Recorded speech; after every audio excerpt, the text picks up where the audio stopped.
Mayroon ako dito electric fan and ang bibi ko nanonood. So maigamitan ko nitong aking TNW na mic.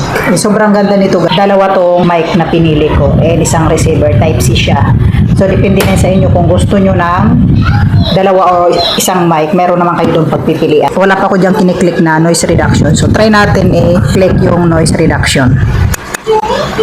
So ayan guys, pakinggan nyo mabuti kung anong pinagkaiba kanina at saka yung ngayon. Kasi inopin ko na yung noise reduction niya at malayo kayo, maririnig pa rin kayo. Itong bilog na mic, ilalagay ko sa loob ng aking damit. So depende na yan kung saan nyo pipwesto.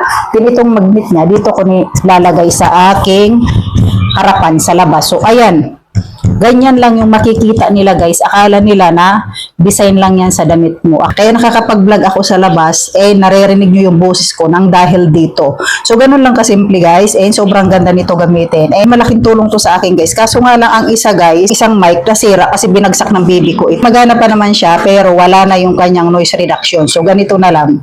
Magagamit ko pa naman siya. Bibili kayo ng ganito, dalawahin mic nyo na ang bilhin nyo kasi pag nalubat yung isa, mayroon kayo reserva na isa. So, kung lagayan na to, dito magcha-charge yung inyong mic kapag lubat na.